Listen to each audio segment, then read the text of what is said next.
I'm Steve Wyche. You know, you're watching Chopping It Up with Buck.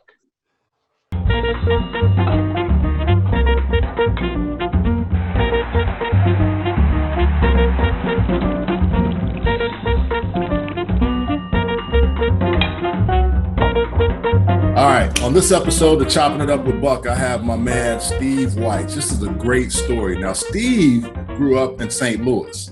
My mom moved to St. Louis when she got married. My stepfather was there with AT&T. So I lived down the street from Steve. He's an older guy, not much older, but older than me. But he gives me grief all the time about how he helped raise me and helped me come along. But it was. The interesting thing, Steve, is thanks for coming on. It's wow. We were talking one day through Twitter, or I know we ran into each other through our league travels, and you were saying, I remember you when you moved to St. Louis from Houston, and you would come by, and you were this lanky kid, and kind of awkward, but really had a lot of talent. So tell us about your time in St. Louis and us kind of connecting way back then. Yeah, Charles, and thanks I'm so proud of you, man. And, when I saw your name appear, like, oh, Charles Arbuckle signs with UCLA, and I'm like, Charles, he did it. And so, look, we say St. Louis, but, Charles, we actually grew up about 30, 35 miles southwest of downtown St. Louis, where your family, my family, and maybe 3 or 4 others were the only families of color, maybe not even alone black families in our neighborhood, which is a very big area, town of Manchester, Missouri, but in our particular neighborhood. And I moved there from Minneapolis. Okay. And from where I lived in Minneapolis, it was very integrated. So when I show up there, my first day at the bus stop, someone's like, whoa, an N-bomb. And I'm throwing hands, pop, not here. Because, yeah. I was aware, and so the tone was set. It didn't happen again, at least from that particular person. But, I remember when you moved in, and I think you just saw me out in my front yard playing basketball or saw us playing touch football in my backyard, and you came by and you used to drop by all the time. I remember you were like really tall. I was tall, and you would just, you were quiet, but then we'd be out there like hooping or something. I'm like, ooh, this guy's good, man. He's going to be good. And when you moved away, of course, I was like, man, this is going to hurt our sports program, which wasn't much at the time. But I was just so happy to see you go someplace where you could really, grow and develop and become the person that you are. But it's interesting, Charles, growing up, in that town, which I'm sure is probably heavily read, very conservative. It helps me understand, a lot of the thinking, a lot of the angst of especially some white people about when they see people, looting during the middle of the peaceful protest, like why, their first reaction is, why are they looting? Or they feel a certain way because, I heard these things growing up. Mm-hmm. And, and a lot of it is because in towns like St. Louis and a lot of other, parts of this country, the segregation is so significant. Like in Manchester, Missouri, and areas out there, you do not have to voluntarily see people of color. Yeah, exactly. I mean, you seriously can just live out in that haven, and that's it. You can keep to your own. So you never understand a lot of the experiences, or like you and I, suburban kids.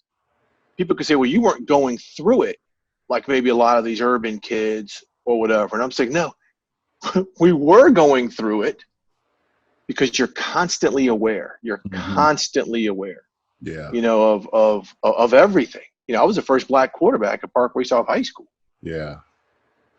Don't think I didn't hear about that. Well, Steve, that's the thing about it. I moved from Houston, or Missouri City, which was very racially diverse, mainly African American, Black, Latino. It was just a cool place. And when I got to St. Louis, it was culture shock for me. So to see another guy, that's why I was quiet. I was like, who are my friends and who aren't? Right. And then sports became the equalizer. Johnny Rahoy was another guy that I got to know. And then heck of a basketball player. Yeah. We all kind of came together through sports. But what was interesting is there were two things that I remember. I'm thinking I'm going north, so it's not going to be as bad as Texas, because Texas, they let you know. You will know where you should and shouldn't go. When I got there, I was like, whoa, this is, A little hotter than Texas, hotter than Texas, I'm sure. Parkway South Junior High, people challenging you. Oh yeah, I'm gonna throw hands like you. I'm not gonna take that. And then a cross burned down the street from our house, and I'm like, whoa! It was eye opening. But I think to your point, it made you aware, and it was good for me to understand that, because if I had stayed in Houston, I wouldn't have gotten that experience. And then when I went to UCLA, which was even another place of culture diversity, but there's still some underlying tones of racism and other things. If you go in certain parts of California, California is more open, but I think people tend to say, well, it doesn't happen out here. Yeah, okay. Put on my color every day, or Steve's color, and you will see the difference. But that doesn't mean we go looking for it. But the one thing that I remember about St. Louis the most, and when I wanted to leave, was there was a girl that I played with. I don't know their family's name. And she said, the ends live in the city, Black people live in the suburb. And that struck me when you were just telling your story, because being a Black quarterback there, coming up, going to a historically Black college, who were the influences for you besides your dad in an environment like that, trying to grow up and make an understanding of it? You know, that's a great question, because, you know, as I look back, you know, as we age, we really can kind of see the world through a different prism. And I think growing up there, because that's all I knew, right? I didn't understand a lot of what was happening around me until I left, right? So, you know, there was one friend I would always go. He was a great friend. He was a good friend. But every time I went by his house, he always came out to meet me. And it didn't register with me, and probably till 3 or 4 years after I left, that his parents probably didn't want me in the house. And Charles, you know this, like everybody in that area kind of knew us because we were so few, and because, you know, I lived there for so long, and I was a recognizable athlete, and it, like everybody knew who I was. And you know, so many people were so great to me. That's why, you know, I'm not going to sit here and just like dump all over. Oh yeah, how I grew. I'm just so glad I grew up the way I did, because now my awareness is, you know, I'll say this. It was interesting. A dear friend of mine and his wife, both of whom I graduated with from high school, came out to LA to visit a couple of years ago. Yeah. And she's a teacher at an area high school there. I mean, we've been friends since we were 12 years old. And she asked me, Steve, we never talked about it, but what was it like to pretty much be the only Black kid? Yeah. And I said, you know, the one way I would describe it is you're aware. Even though everybody was great to me, you're constantly aware. Mm-hmm. You know, is this, when this teacher says this about teaching evolution, you know, or when you have a high school football coach. I'll forget, man. We were getting ready to play Eureka High School. I don't know if you remember. Eureka's a town. Yeah, Eureka's a town further out. And at the time, it was really rural. It's not so much anymore. And our football coach, we had like 4 or 5 Black kids on a team, about 60, says, all right, guys, you got to keep your composure. You know, and the Black guys on the team, you know you're going to be called the N-bomb, so just be cool about it. I'm the captain. You see where we go to school? Do you see where we live? Why all of a sudden is that radar going to be dialed up a little bit more? We've been through this. Okay, so thanks for the thought, but these are the things that helped shape me. Mm-hmm. So, you know, you talk about influences. I didn't have a singular influence. You know, Brian Gumbel was my influence to kind of get into journalism the way I did, because he was the only Black face I saw. Him and Irv Cross. Remember they did. So. You know, but obviously Brian Gumbel doing football, boxing, all these things. I'm like, okay, I want to be like him.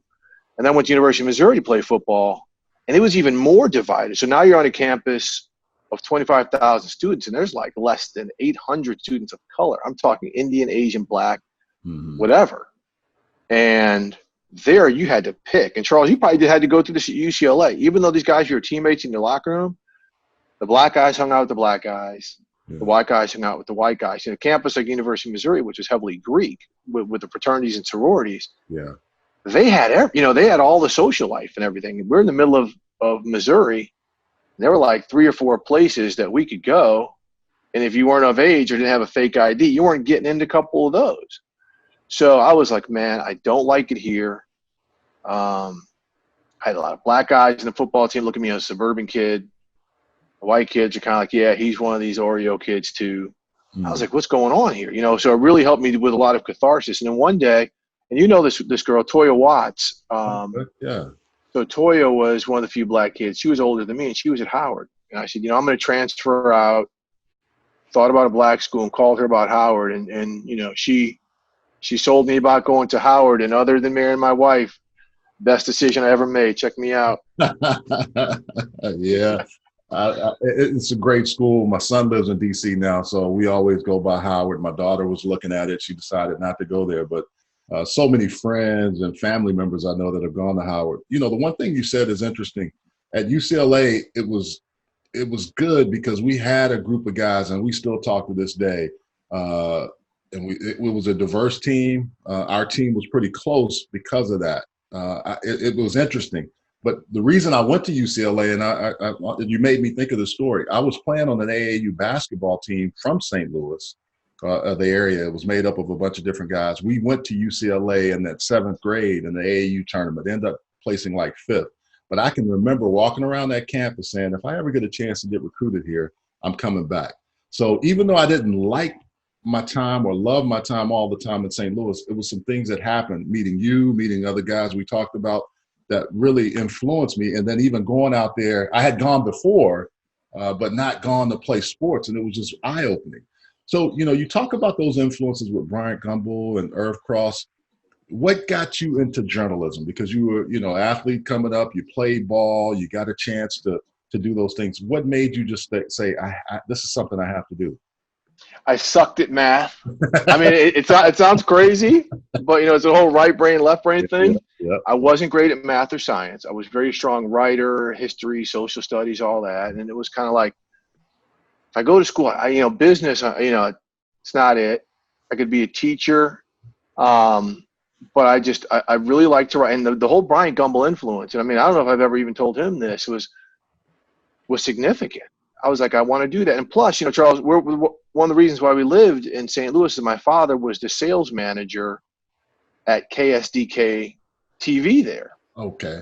So I was around it a lot, right? So I was around like Ron Jacober, who, sports personalities, Tom O'Neill, who was an anchor there. He would lift at my gym. So he saw me coming up. So I was around it. And so it's just something that was like, wow, I really like doing this. I worked in the high school newspaper, sports editor-in-chief. Mm-hmm. But at Missouri now, that's like the top journalism school in the country. Yeah. And so you had to take 60 hours of flunk out courses. They were weeding you out. They were trying to. Yeah, I mean, that's what they do. You have to have like 60 hours, and you have to maintain, I think at the time it was a 3.0 GPA. It's probably higher now.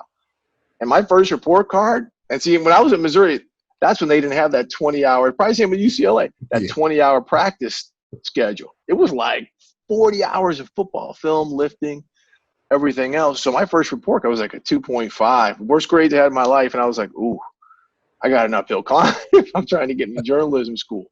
But, it's funny. My heart was so set on it. When I was getting recruited and some schools would come in like, what do you want to study? Journalist. Do you have a journalism program? Well, we really don't. We've got an English program. And they could tell right then and there, like, okay, we might want to just, he's a fringe D1A player, anyway. Mm-hmm. Let's move on because we don't have the program he likes, and he's honestly not, extra special anyway. So we can go after somebody else. Well, hey, we're going to take a quick break on Chopping It Up with Buck. We'll be right back with Steve Wyche. Many people are looking for natural alternatives to help ease their aches and pains. Begin stopping the pain with the help of Pain Stopper. Formulated by healthcare providers, Pain Stopper helps alleviate a variety of physical ailments so you can get back to doing what you love. Our products are triple independently lab tested to ensure the highest quality hemp available. Visit PainStopCBD.com for more information. Pain Stopper, because why manage pain when you can stop it? How you guys doing? It's Artavis Scott here. The reason why I like Thin Energy is because I need to be at my peak performance no matter what I do. big sports drink for me, you know, keep it going, keeping myself up. It gets me on top of my game, extra boost that I need to keep it going in the fourth quarter.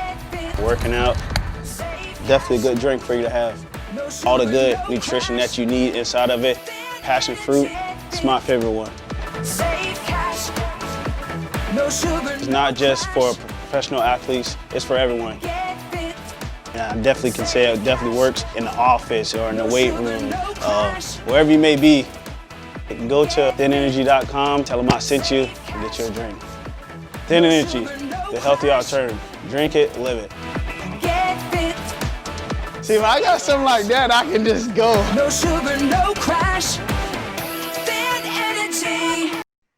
All right, we're back with Chopping It Up with Buck, with my man Steve Wyche, NFL Network. He's all over. He's been, you know, he's done everything. And the thing I love the most is Steve was a mentor to me, and I didn't even realize it. And I got to know him in St. Louis when I was a young cat, actually Manchester, Missouri. Let's be real about it. And we're talking about you and what you've been able to do. And so Howard, you get to Howard. What is that like? That's got to be for me, it was like a flip for you as it was for me, coming from Houston, Texas, into St. Louis, for you to leave Missouri and go to a place like Howard, you know, Chocolate City, everything there. It's a cool town, but tell us about your experience at Howard. Yeah, look, man, I mean, first off, I was older. I was like 20, 21, so I'd already been in college. So I didn't have to go, fortunately, through kind of that baptism. But, you know, like a lot of kids who grew up where I grew up, like, well, am I too suburban? Am I black enough to go to Howard? You know, I'd never been to D.C. You know, the football coach there, Willie Jeffries, had recruited me, or sent me letters at least, when he was at Wichita State when I was coming out of high school. First black head coach at a 1A program, by the way. Sure. And so I was going to go out there to play football, but Charles, you know this football term. By the time I got there, I lost my stinger, right? I was just like, I'm done. I don't want to disrespect the sport or anything like this if my heart's not fully in it. So I get to Howard. This is when D.C. was the murder capital of the United States. Crackhead. It was all over the place. It was right after Len Bias. Maryland basketball player. So I'm walking right into that. And so I'm like, ooh, this is like nothing I ever experienced. And within a day, I'm like, I'm home. I'm home. There was a level of comfort just from my peers and people just talking to you like, okay, we're on a majority black campus.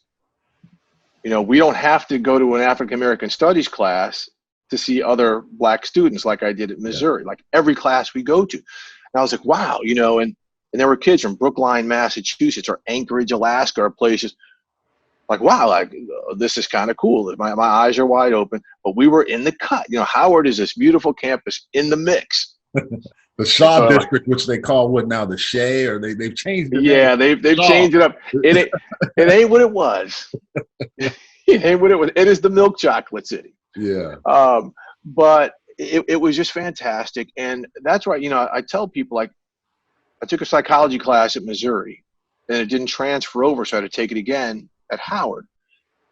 And learning how the same studies were done, but done from a white clinical perspective, to the same studies being done by black doctors on black patients or you know, trial people. And seeing the data was like, what? How come I've never known this? You know, I'm reading literature by, you know, Toni Morrison and all of these black authors.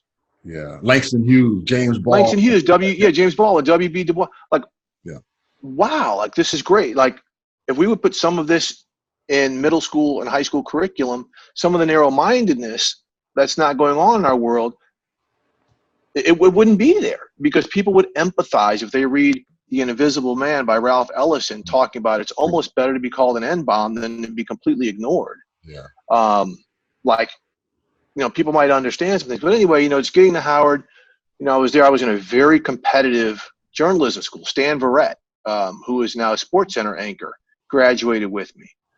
Frederica Whitfield, who's on CNN, was like a year or two older than me. Michelle Miller, who does the CBS Morning News on weekends, graduated with me. And Gus Johnson, who does Fox Sports, of course, was like a year or two below me. I mean, we had that we were coming with it, man. And and Wow. everybody drove us. So just because smaller classroom, smaller environment, more highly competitive peers, it pushed me to things I didn't know I could do. Yeah. And so it was great. I studied print journalism, was a newspaper for a long time, worked in Richmond, Virginia, Miami, Atlanta, back in DC, NBA, college football, high school sports. It's been a journey, and of course I landed at the NFL Network because in 2007 I was working in Atlanta, and that's when the Michael Vick dogfighting saga went down. And me and my partner, Daryl Ledbetter, who still covers the Falcons for the Atlanta Journal-Constitution, we did a hell of a job. I'm very, very proud. It was the toughest time of my life because I love Michael Vick.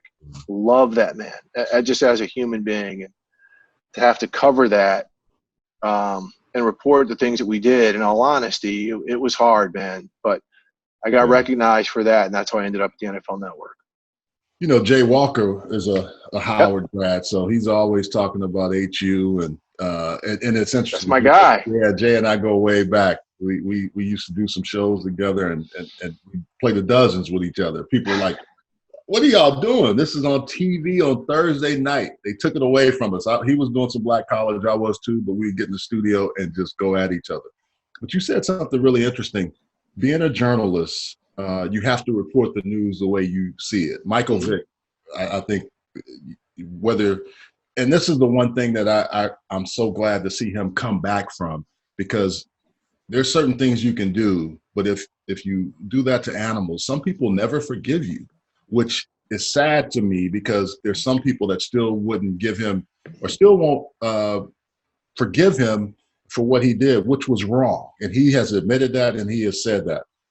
But they also will say, I can condone, or I can go a certain way with the police officer having physical force. But when you see a man held down for 8 minutes and 46 seconds, that's what Colin Kaepernick was talking about. You broke that story. I want to hear from you what that was like, and how you had to go get the story and then report the story so people really would know what Colin Kaepernick was thinking. Yeah, before we get to Cap, here's how I want to rationalize the Michael Vick thing and why some people think the way they do it, because it was very obvious, because I dealt with this for a year, the blowback. Yeah. So we talk about murders, we talk about violent crimes and this and that, but the rationalization a lot of people use is, well, I don't know anyone who's ever been murdered, or I don't know anyone who's ever been raped, but I have had 5 dogs. So I can put that tangible pain behind that. Mm-hmm. So that's why I value that more than this. May sound crazy, but again, after going through it, that was a justification. Okay. So now let's fast forward to 2016 with Colin Kaepernick. Preseason game late on the West Coast. It's a 5:30 Pacific time game, 8:30 Eastern. So I'm just there. And the only reason I'm there is it's the first game he had been medically cleared to play. And Chip Kelly was the coach. And everyone says Chip Kelly's the guy who could revitalize Cap's career. So about 15 minutes before kickoff, a colleague of mine, Mike Garofolo, calls me. He says, look, I was just talking with somebody from the 49ers who said the first 2 preseason games, Cap hasn't stood for the national anthem, but he's been hurt. He's been in sweats.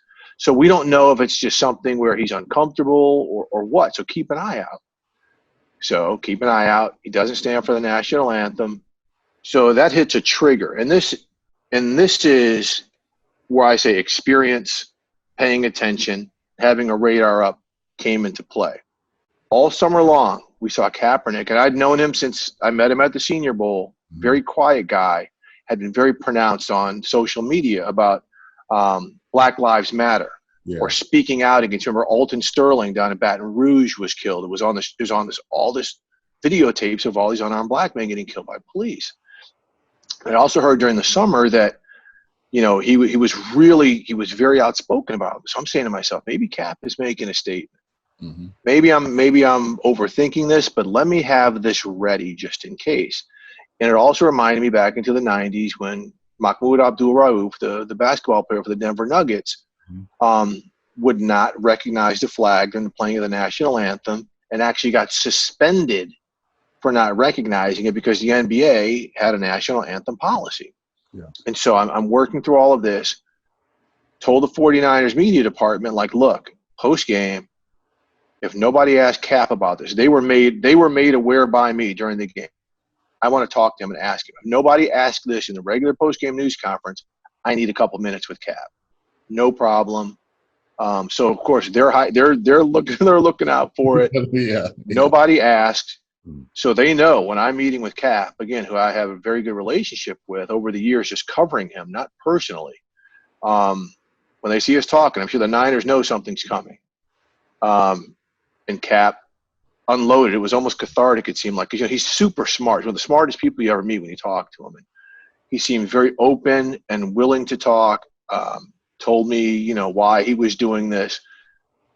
And then it was my job as a journalist, because it wasn't on TV, it was a written story, to explain why he was doing this. So in the lead of the story, and I tell journalism students and everyone, look at the lead of that story.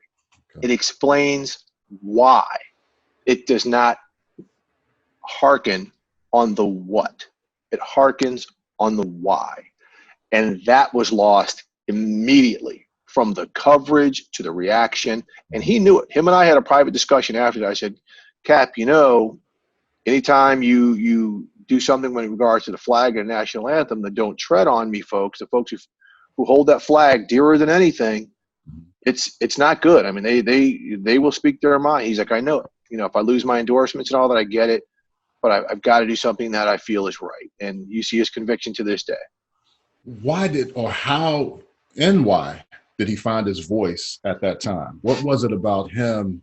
Were you because you were looking at the social media, and I read it. It was interesting to hear about how you said that a few minutes before, and how you were able to really understand that he was, you know, a year later when you did an article with the Undefeated, you talked about that. How was he able to find his voice? What was the why for him? Because it became something that just triggered him and was able to, it was perfect timing, but also you put yourself in the perfect position. Well, look, I'll make it simple. Tamir Rice, yep, Eric Garner, Philando Castile, and so many others. Just like now, people forget, we're fed up. Yeah. He was fed up. And he had been studying. He'd been doing some academic research. His girlfriend at the time was, you know, very encouraging. She's still his girlfriend now, I should say. A lot of people around him were like, hey, man, we got to do something. This is it. And so when he didn't stand for the national anthem and everything he went through, he pretty much was singing solo. I mean, you know, Eric Reed, a couple of his teammates would make gestures, a couple guys around the NFL, but he didn't have the support of the rest of the NFL. I think Malcolm Jenkins was another guy. That was, yeah, I mean, Malcolm Jenkins, Chris Long, Chris Long, a couple guys. But, I mean, look, it was very isolated. There was no unified. And Cap said he didn't want anyone. He's like, look, I'm doing this on my own. This is my own personal thing. I don't need an army to fight my battles. And that's what's so different now. Is now it's kind of like we saw, you know, George Floyd call for his mother and tell that police officer he couldn't breathe. And that cop, and I say this over and over, got his hand on his leg, looking up at the sky like he's thinking about sunsets in Jamaica. And just the smugness and the juxtaposition of watching that man die and watching that man kill him. And the differences of despair and almost pleasure, I think, sickened all of us. And we're all home because of this COVID. And we see it. And it rang a bell like everything we've been hearing, even from Colin Kaepernick. It has now finally hit the on switch in this country, because you can't justify it. You cannot justify this in any way, shape, or form. He wasn't resisting. And so I think that's why this is so different. And that's why the NFL and so many people, corporations, even if it's just on the surface, are recognizing this, and at the very least, being somewhat empathetic to what Black people have been screaming about for decades. Steve, you hit the nail on the head. I'm from Houston, Texas. He's from Yates High School, a little bit younger than me. I know a lot of the folks that we know. We've walked the same places. We know what police can do to you. But when you call your mom and she hasn't been around for a while, it chokes me up thinking about it now, because he had nowhere else. And the thing that got me the most when I watched that, or I hear it, when he said, "Sir," he's like, "Sir," and I can't breathe. And when you, as a man, that's the one thing you don't want your kids to go through. You don't want another man to go through, but a black man can experience that. And unfortunately, it had to be that way. But to your point, I can see why Cap did what he did. Hey, we're going to take a short break and be right back on Chopping It Up with Buck. Live it, thin energy, lose weight, gain energy. Hi, I'm Mike Gardner, founder of Thin Energy, the wellness energy that delivers each and every time. In 6 weeks that I've been taking Thin Energy, I feel fantastic. I lost 7 pounds in the first week. You just squeeze it in, you take a shot, and you're done. Get your drinks, get you hype, get you ready. I feel great. Jump on, try Thin Energy. Drink it, live it. Thin energy. Many people are looking for natural alternatives to help ease their aches and pains. Begin stopping the pain with the help of Pain Stopper. Formulated by healthcare providers, Pain Stopper helps alleviate a variety of physical ailments so you can get back to doing what you love. Our products are triple independently lab tested to ensure the highest quality hemp available. Visit PainStopCBD.com for more information. Pain Stopper, because why manage pain when you can stop it?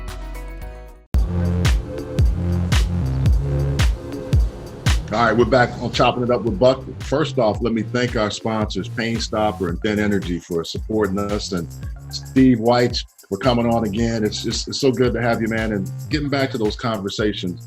I kind of want to talk about your kids. You have 3 sons. I have a son and a daughter. With all this going on, mine are older. I don't know the ages of your kids, but still, it's one of those situations where some really good opportunities to have conversations with them about things that our fathers or our grandparents had with us. What has been the conversations in the Wyche home about all the stuff that's happening? Well, I have 3 sons, 27, 25, 23. All right, and soon to be 24. They've been awesome because, my kids, the way we've raised them, they've been constantly aware. And they spent most of their time growing up in Atlanta, and we were in the suburbs of Atlanta, very conservative, right? So they had all of their friends saying one thing, and they're like not having it. It wasn't like us on Manchester. We were so alone, where we were kind of like, okay, let's see how many people are around to see if I got to run. I'm gonna play this game real hard and make you, you call I'll me. See you guys later. Hit a home run and get you back with it. Yeah. Yeah. See you. But no, they've been awesome. I mean, because I think about it, all my kids are home. My youngest is finishing up college, but they're all home, right? So COVID has been interesting because I think in your 20s you're in your social prime, right? So they could be going out and we're like, nope, we're home, we're about it, and then all this constant conversations. I mean, they love it. They're engaged because all of them have had run-ins with the police. I got my oldest. We had moved to a house here in LA. We had just moved, and he was living up in Oakland at the time. Mm-hmm. He came down. I mean, even I couldn't remember my address because we were so new into the house. Yeah. He was out walking, gets hemmed up by some police saying he fit a profile. I get the phone call, fortunately from him, saying, "Dad, these police have me right out here." And they say, I could be in trouble because I can't remember my address. They don't know. So I said, ask the police officer if you could put me on the phone. So right now my only comfort is he's talking to me, not them. Yeah.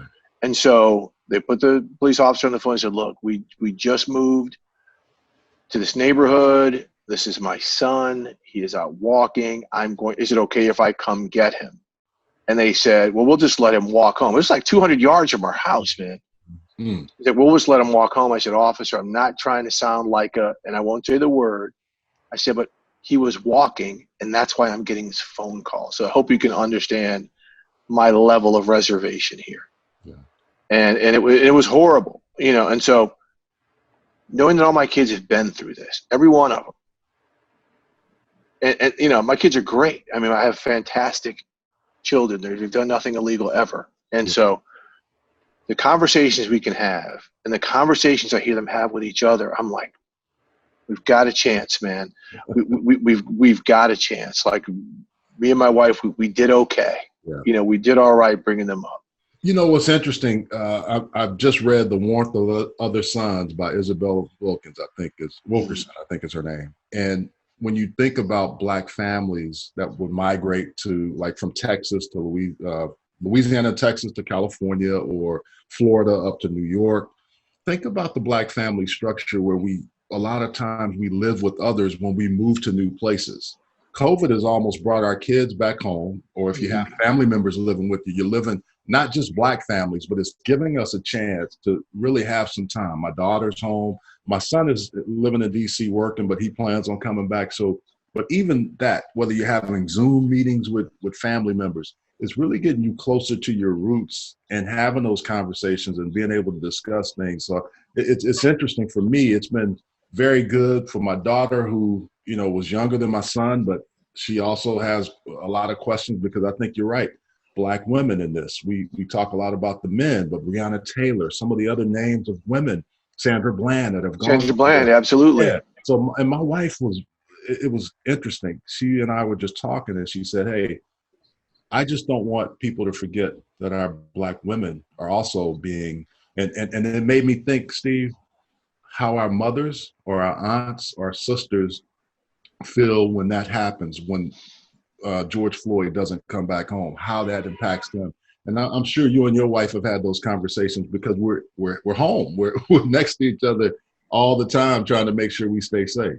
Look, and you know, we can debate all we want, but the relationship between mothers and sons is different. Yes. I mean, it's a bond. You know, that's the one thing I told my kids growing up. You don't have to like me, you don't have to respect me, but I don't want you to ever say a negative thing about your mother. Don't ever speak to her in any way. You direct all that to me and my kids. You know, and it's, you know, because I was raised by my mother. I mean, you met my father back in the day. My parents were divorced, and so it's, you know, you think about, we just watch the news, man. Every news conference we see after one of these deaths, it's the mothers. It's the mothers. It's the grandmothers. And, you know, people can say this and that and this and that, oh, fatherless communities and this. But you know what? They're not motherless, man. No. And the mothers have raised a lot of fantastic people, and they've got a tremendous burden. And so the impact this has on overall communities, in terms of they've got to grieve, they've got to work, they've got to raise. Think about that. Yeah. It's an awful dynamic. And you talk about systemic. This is something that has been systemic since slavery. Mm-hmm. You know, when mothers were separated from their children, or their children were killed or beaten, torn apart. Yeah. Yeah. It's so this is a, you know, if people don't want to acknowledge the word systemic, this is part of it, you know, that often goes overlooked. So tell me about this with Colin Kaepernick, getting back to that a little bit. How has this story evolved? Because it was kind of, it took like 4 years to marinate, really, right? I mean, if you think about it, you know, the president comes out and really gets on guys, calling them sons of bitches. And, you know, the pro football moms, I'm going to have them on, and I know they'll speak their mind, because there's some of them that have some real strong opinions. Mm-hmm. But I will say this, now the NFL has changed its stance. You're seeing corporations talking about Juneteenth, which we celebrated in Texas all the time. It's nothing new.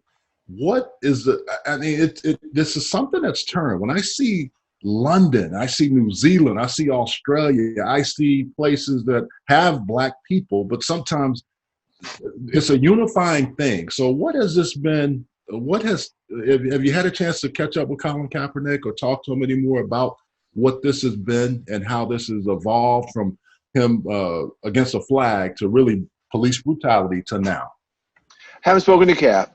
Okay. Would love to, but have not spoken to Cap. But I mean, the biggest issue is just like, you know, you sit back and like he tried to warn us, like so many others, like, hey guys, you know, I tried to let you know this was going on, yeah, and you guys ruined me for it.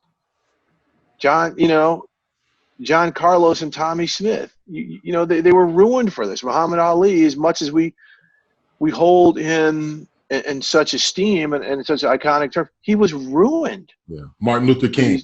Martin Luther King was assassinated for these types of stances. So, you know, when this all plays out, Colin Kaepernick, as people have been saying, is going to end up on a very right side of history. And I think the way that things have evolved, it goes back to people seeing, you know, that image. And so now the NFL and a lot of these corporations who used to wait for their business partners and contractors and sponsors for their reaction before they made some type of statement or took some type of stance are basically saying, we're going to lead on this. And look, let's not say all of it is for the right reasons. You know, a lot of people are doing this just to make themselves feel good or for bottom line reasons. But money. Yep. Right. But you know, I think about what the Carolina Panthers did, what you did in you know, you're living in Charlotte. Yeah. David Tepper cut ties with their security agency when they I had thought that security CPI as well. Yeah, I mean, CPI Right. was a big community security network system, and to see that, I was like, okay, they're serious about this. I got rid of them. He was like, I'm not waiting for you. I'm not waiting for your sponsorship or your partnership. You're done. We'll find somebody else. Yeah. And so the fact that the NFL and these teams and some of these corporations are saying fallout be damned, maybe because they recognize this new wave of young people or possibly Black people and Latino people and people of color who wouldn't deal with them before are potential people that they can bring in as partners and as sponsors, saying we've got to err on the side of righteousness. And let's hope it's true, because Charles is a Black man in this country. We've heard a lot of we have to do betters and this and that, and then we haven't seen anything happen. You have to listen. So right. So let's just hope this is authentic and sincere. You know, being part of the NFL family, I think some of the measures they're taking are very sincere. And we'll see. That's all we can just say. We'll see.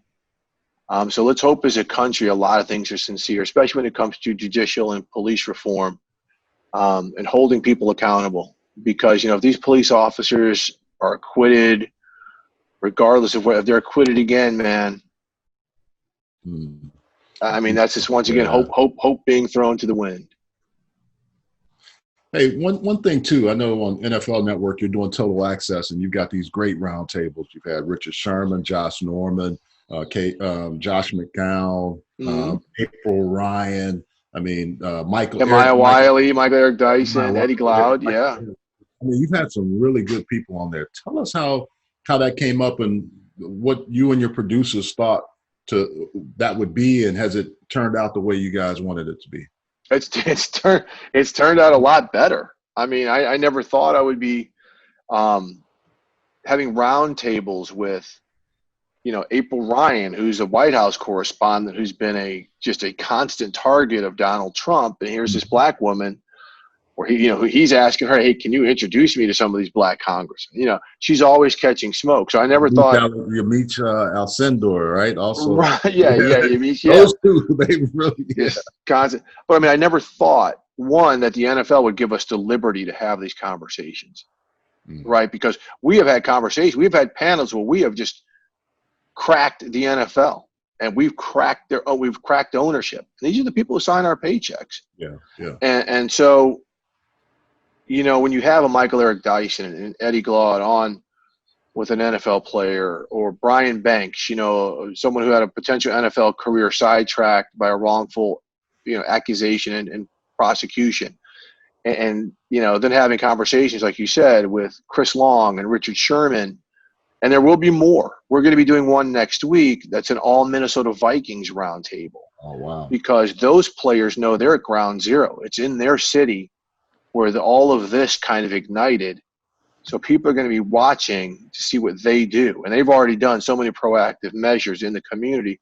So we've got a lot of these going. And they came about just, you know, some of our producers and people behind the scenes said, what about having some frank conversations? And we've done these before in the wake of Colin Kaepernick, in the wake of, you know, another round of BS coaching hires, right? So we've had these before, but not like this.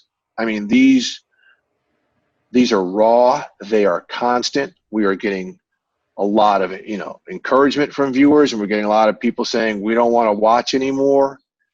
You know what? a lot of us don't want to watch black men die under the knee of police officers anymore. So, the door swings both ways. And again, the freedom to have discussions that need to be had.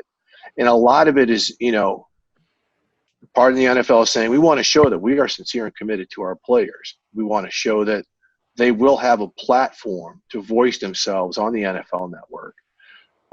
But as someone who's being able to help organize and drive these, it's nice to know I work for a place that, again, at the moment, showing legitimate sincerity behind giving people a voice and a message, and showing how important this is to its employees, which include the players, and not worrying so much about the outside noise or the potential repercussions. I know there's been a lot of aha moments out of that, but what has been one for you? What has been one thing that you said, man, I didn't know that about this person, or that was very eye-opening from some of the guys that you've had on? All outspoken, by the way, which is good. Very. I mean, I think Chris Long, who's a member of the Players Coalition, as we know, he's a Walter Payton Man of the Year Award winner, just always been about it, always. Mm-hmm. I covered him in college. I always loved Chris Long, and now I know why. Yeah. And just, him talking about the power of police unions, and it's a message we really never heard of, but how, police unions fund a lot of the campaign races for district attorneys, knowing that if they get certain DAs into office, those DAs are not going to punish them for certain behaviors because they're in the pockets of that DA. And so he had it was something, you knew about, but it's not part of the conversation. And now you're hearing more and more about the strength and influence of police unions over policing. The blue wall. I mean, you saw up in Buffalo when the two officers were suspended for pushing down that older protester, how all the rest of the officers in that unit said, we're resigning from that unit. That's the strength of the union, right? Are they on the side of righteousness, or are they on the side of the brotherhood? Yeah. And I think that's some of the discussion. Like what he spoke about, what Richard Sherman talked about, locker rooms, how these teams are having conversations now, not just about airing feelings and this, but how they can come together. Richard Sherman's on a team with Nick Bosa. We know Nick Bosa has been very outspoken about about his conservative political beliefs, and how they can listen to each other, and they can understand, and they can get along, and they can try and empathize. That's important. And we know sports, and NFL players in particular, and NBA players can take the lead in changing some of the discussion. Colin Kaepernick took a knee. A lot of people took a knee. This player did that. Let's get this type of haircut. Allen Iverson had cornrows. Everyone's wearing cornrows. Yeah. So they understand now their influence. They understand how, when Roger Goodell said the NFL couldn't function without its black players. So they know they can be a unifier. They know they can start exerting pressure politically to help change the way district attorneys are selected.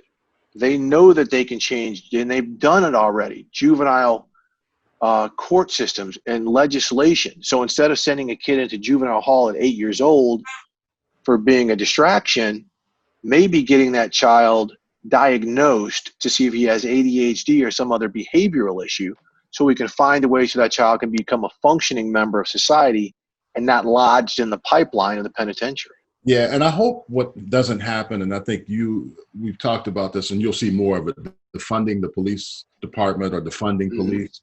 If you're the number one line item in New York City for $6 billion, whatever the number is, I don't know the exact number, it means to me more redistributing the funds to what you're just saying. It doesn't mean I'm going to take all your funds away. And I think that's the one thing in this election year people have to be cognizant, read and understand when they talk about that, and be careful not to say defund and people think, oh, it means you're going to take all the funds away. No, that line item shouldn't be that high. There should be other things that go towards that. And I think that has to be addressed. And that's going to be it. We're going to have many conversations about this, man. The other question I wanted to ask you is, I saw your one on the Confederate flag.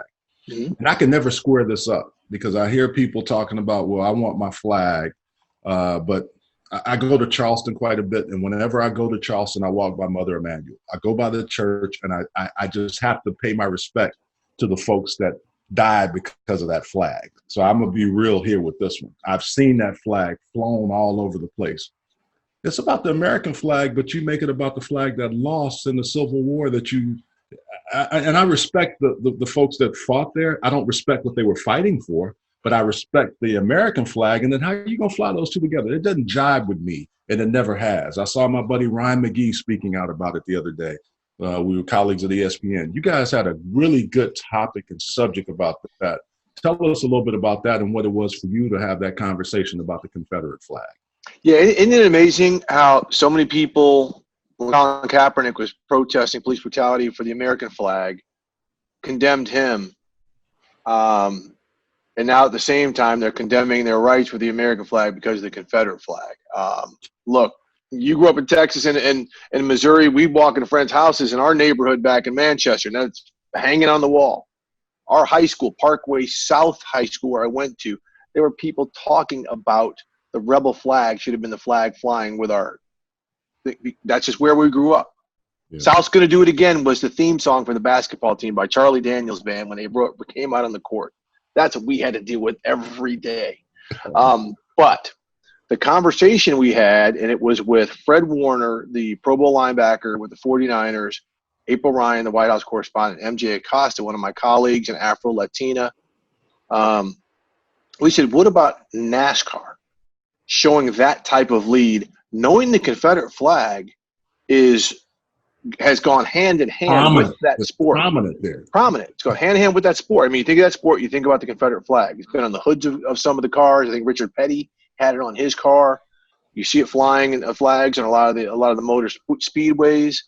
And we know that the fan base, a lot of it, the Southern heritage. And so the fact that they were like, we know we might lose a lot of our fan base. We know a lot of people might not be cool with this. And the fact that they took that stance after listening to one of their drivers, probably after hearing from some of their sponsors who have distanced themselves from certain things, decided to do that.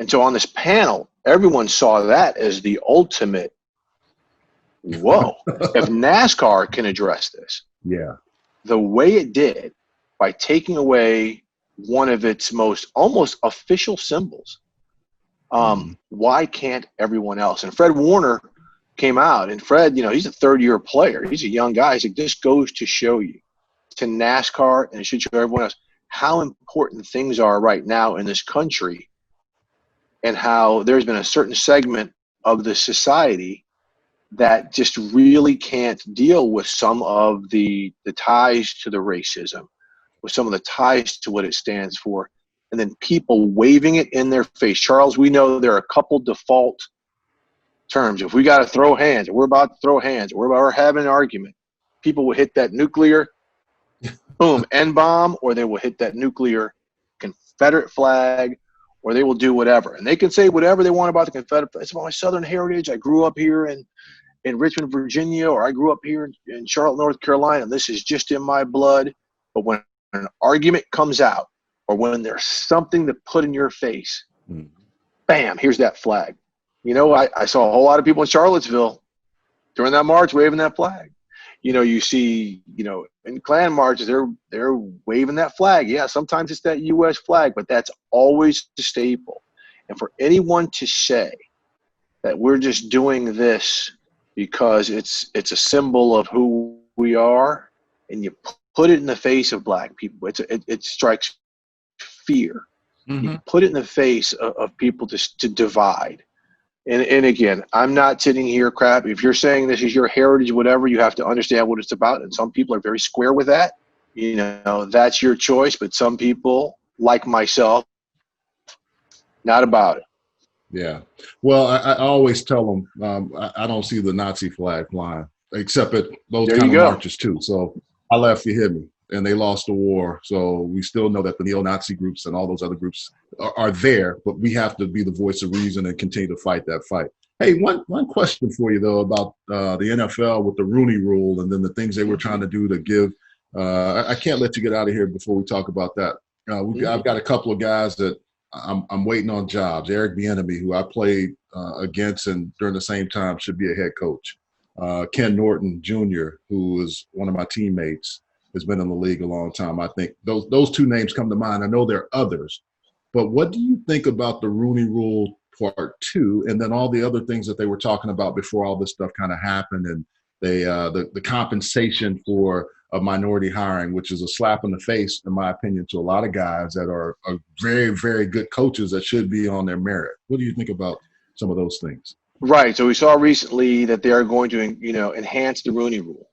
And a lot of it is, unfortunately, is based off of data that's coming from Fortune 500 companies, which says if you interview more than one candidate of color, you'll tend to have a more diverse workforce, because a lot of times what these NFL teams do, they'll interview like this cycle, Eric Bieniemy, Robert Saleh, the Lebanese defensive coordinator for the 49ers, and maybe one other minority. Every team will cycle them through, right? Most of them not having any desire to take it seriously, but they're meeting the Rooney Rule requirement.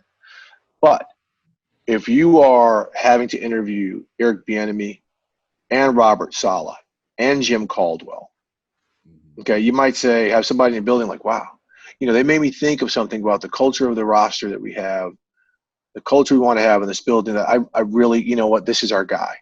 Mm-hmm. And so, again, that's based off of data. And, the league is forcing this, and they're forcing it.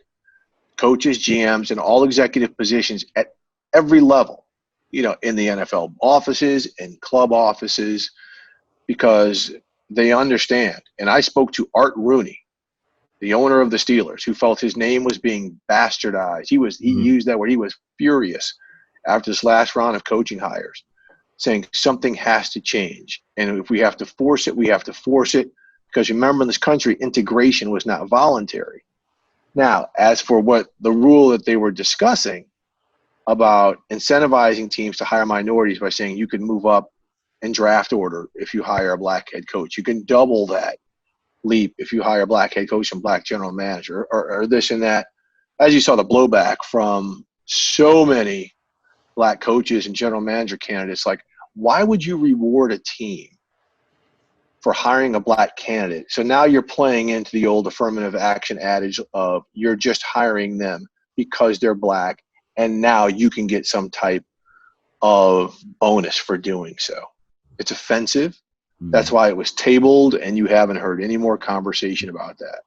Well, I think of GMs, a guy like Alonzo Highsmith, who been right there. I played against Highsmith. I know him well, should be a general manager. I also think, too, if you look at just from that standpoint, Mike Tomlin, if memory serves me correct, I don't think he was the number one candidate for the Pittsburgh Steelers when they hired him, right? I think they had to go through, he might have been fourth, and he came in and wowed them with his interview. And I think, we always give the Steelers credit, but I can see why Art Rooney would be so upset with his name being attached to something like this. Yeah, he was sick of it. I mean, he saw how the last couple cycles, guys like Eric Bieniemy are getting passed over. He's the offensive coordinator for the Super Bowl champions, right? Whereas other offensive coordinators who came out, the Andy Reid tree, Matt Nagy being one of them, gets hired. People say, well, there's no excuses. I mean, before, he wasn't calling plays. There's no excuses. Matt Nagy and some of these other guys weren't calling plays. The Cliff Kingsbury hire drove people crazy. And nothing against Cliff. Yeah. I mean, he looks like he's got a good thing building down there, but it drove a lot of these black head coaches crazy. And, Jim Caldwell, who coached in the Super Bowl and Super Bowl champion, led Detroit to its best winning stretch, in the past 3, 4, 5, decades, whatever. Yeah. Now, he had a health issue last year, but he was clear. He's been clear. Yeah. I don't even know if teams ever even seriously considered him. How that guy doesn't have a job is amazing to me. Another guy that's going to up and comer that I just thought about, Byron Leftwich. I actually called the game where he was carried down the field. Michael Rega and I were in the Glass Bowl calling that game. But he should be, and Bruce Arians has been saying, He's running the offense. I have stepped back and allowed him. And Bruce is a very outspoken cat, as you well know. Bruce is invited to the cookout. Bruce might be throwing the cookout. And Bruce with the cane goal on every time, he's always invited to the cookout and the family reunion if he wants to come. Left to get an opportunity. Go ahead. No, I said I think Leftwich should get an opportunity, especially after he's the guy who's going to be designing and calling plays for Tom Brady this year. Exactly. And that gives you, and I think you hit the nail on the head when you have a quarterback that can then say, hey, this guy was the reason why. If you can coach Tom Brady, Josh McDaniels is starting to see now, you better learn how to fall in line and not say, I'm coaching Tom Brady or I'm not helping develop him, because I think Josh McDaniels has had some opportunities, but he's turned a lot of people off from a head coaching standpoint. But that's a whole nother show we can do on that. Hey, man, we do a thing called 2-minute drill. We get you out of here with a couple of questions real quick, rapid fire. I appreciate your time. It's been good, man. But one of the first questions, what's your favorite spot when you go to D.C., when you get back to around the Howard area to eat? Favorite spot in D.C.? Ooh, you hit me. Back in the day, it was Tacoma Station. Right now, it has to be Jerry's Seafood in Bowie, Maryland. Crab bombs. Me and my people always go there. The crab bomb or crab ball or whatever they call that, Steve. Crab bomb. So Jerry's Seafood. Yeah. Hey, you playing quarterback again. You got the RPO going. You hit me at the tight end. We're down to the 50. Okay, we're getting in scoring position here. All right. When you get back to St. Louis, where's a good barbecue spot? Because St. Louis has some good barbecue or good spots to eat. Where are your favorite soul food? What's your favorite spot in the Lou when you get back home? Man, I have not been back to St. Louis in so long. I don't even want to say anything wrong. I'll go back and visit my brother once a year, but we eat at his place. So hit me on a different your brother's house. We'll say your brother's house. My brother Tony's house. That's right. Well, that's usually when you go home. It's true. You eat at home because everybody cooks a great meal for you. And they do all that good stuff for you. Hey, one other thing. We're getting ready to score is making it easy for you. Will the NFL have games this year? What that's going to look like? Yeah, I believe so. I think everything's going to come off a schedule. We don't know about the fan situation. I think the COVID testing and the reaction we're going to see after these protests, when we had so many massive people together, will help be a guiding hand in that. So we'll see. I mean, nobody knows right now, but I think there will be games going off a schedule. It's just a matter of will there be fans or not. Touchdown. All right, we got to go for 2 here. Yep. What is on the playlist right now? What are you jamming during this COVID pandemic when you're getting ready to write a great article or get ready for your show? What is in the player, in the Apple Music, Spotify list? What is it? I was just doing my workout when I got here. There's a blue-eyed soul brother named Mac Ayers, who's one of the coldest guys in the game. Snow Allegra, absolutely. Nobody gets more run on my playlist than Leon Bridges from Fort Worth, Texas, who is the modern-day Sam Cooke, about 25 years old. If you don't know, now you know. Coldest dude in the game. It's over.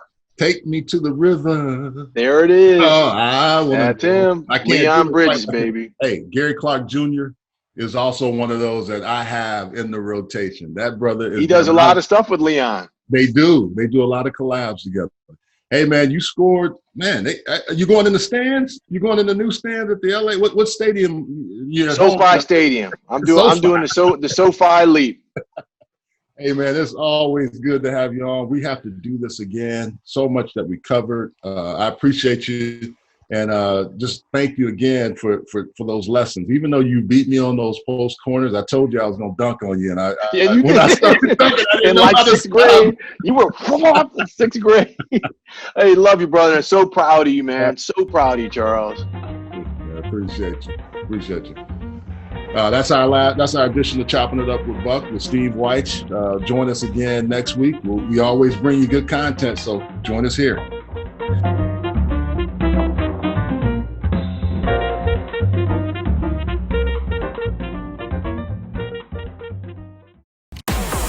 Live it, that energy. Hi, I'm Mike Gardner, founder of Thin Energy, the wellness energy that delivers each and every time. In 6 weeks that I've been taking Thin Energy, I feel fantastic. I lost 7 pounds in the first week. You just squeeze it in, you take a shot, and you're done. Get your drinks, get you hype, get you ready. I feel great. Jump on, try Thin Energy. Drink it, live it.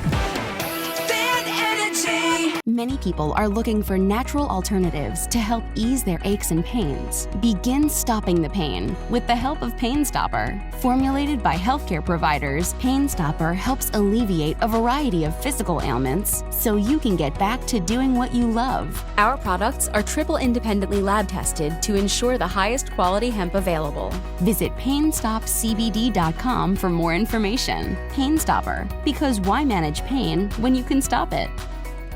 At Heslop Wealth Advisors, our goal is to help small businesses develop quality retirement plans for their employees through our Lunch and Learn seminars. We provide lunch and learning tools to help your company succeed and unmatched customer service.